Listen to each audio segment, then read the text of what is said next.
دغه شاسوار په نوم باندې یو کس د دغه شان کس دنیا او آخرت دواړه برباد دی او دنیا کې هم دی نقصان کې دی او آخرت کې خو هم د آخرت هم تباه دی او دنیا کې هم دی نقصان کې پاتې شو.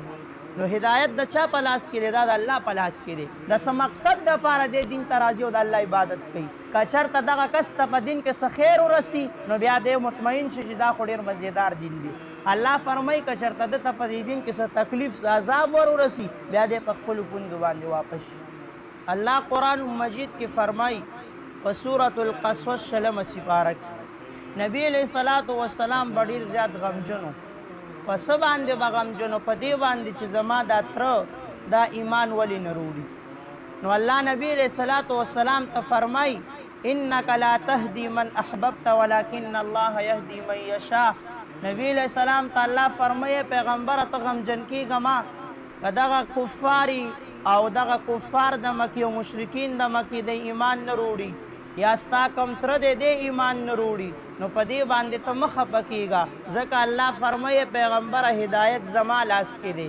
ته هدایت نشې کولی هغه چا ته چې ته خوښې. نو هدایت د چا په لاس کې دی؟ دا د الله په لاس کې دی.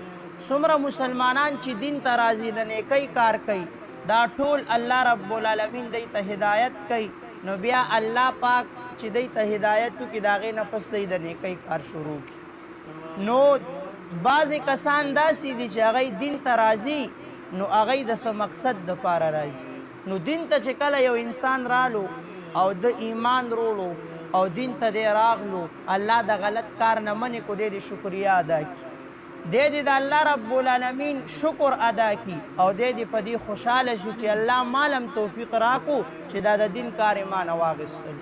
لکه نن سبا مونږ او تاسو ګورو ډېر خلک مالداره دي او الله رب العالمین دی له دا توفیق نه ورکوي چې دی مکې ته لاړ شي او خپل ځان ته ودرئ او حرم شریف ته لاړ شي هلته طوافونه شروع. دا توفیق دی ته نه دی میلو شوی. ډېر داسې مالداره خلک دي چې هغوی ته هدایت نه کېږي. نو هدایت د الله په لاس کې دی. نو چې یو سړی دین ته رالو اسلام ته راغو په ده باندې به ډېر زیات تکلیفات راځي. لکه الانبیاء علیهم الصلاة والسلام د ټولو نه زیات ګران دي الله ته خو د ټولو نه زیات تکلیفات چې راغلي دي دا په انبیاء علیهم السلام باندې راغلي ځکه الله ته ګران دي. نو د چا چې ایمان څومره مضبوط وي او څومره کامل مؤمن د انسان نو ده باندې به دومره تکلیفات زیات راځي او چې یو انسان باندې تکلیفات راشي نو الله فرمایي چې ته به صبر کړې. نبی علیه الصلاة والسلام طایف کې خلکو په کاڼو وویشتلو نو نبی علیه السلام څه تبلیغ او دعوت پرېغوستلو. نوح علیه الصلاة والسلام خلکو بوجۍ کې واچول.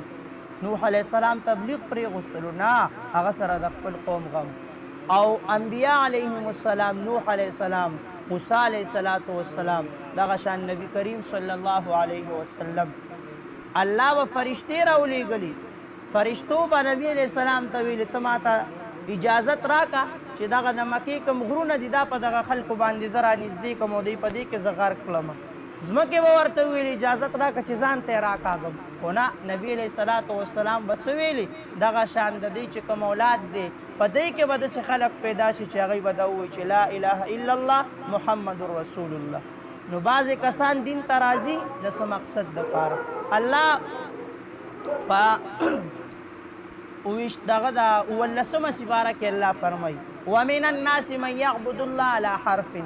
وایي بعضې د دغې خلکو نه داسې کسان دي چې د الله عبادت کوي په څه مقصد باندې د څه مقصد دپاره دی دین ته راځي او د الله عبادت کوي. الله فرمایي فإن أصابه خیر اطمأن به. که چېرته دغه کس ته په دین کې څه خیر ورسي نو بیا دی مطمئن شي چې دا خو ډېر مزیدار دین دی. او الله فرمایي وإن أصابته فتنة انقلب على وجهه. الله فرمایي که چېرته ده ته په دې دین کې څه تکلیف عذاب ورورسي بیا دی په خپلو پوندو باندې واپس شي. نو الله فرمایي خسر الدنیا والآخره. د دغه شان کس دنیا او آخرت دواړه برباد دي او دنیا کې هم دی نقصان کې دی او آخرت کې خو هم ده آخرت هم تباه دی او دنیا کې هم دی نقصان کې پاتې شو.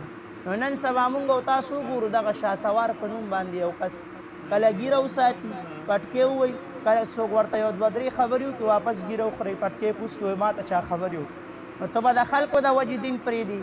انبیاء علیهم السلام دین پرېښو علماء کرامو خلکو په چړو والي دي خپل دین نه دی پرېښی.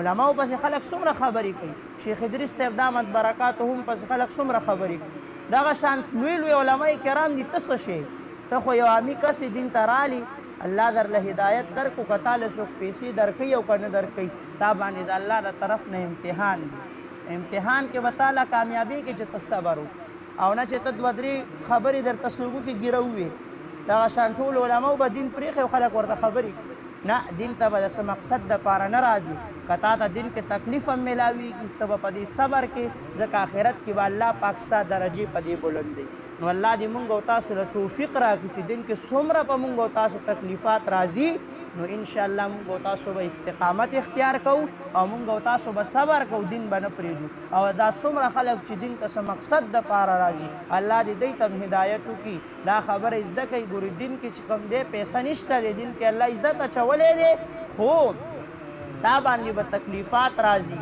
ته به په هغه تکلیفاتو باندې صبر کې الله دې مونږ او تاسو له عمل کولو توفیق را نصیب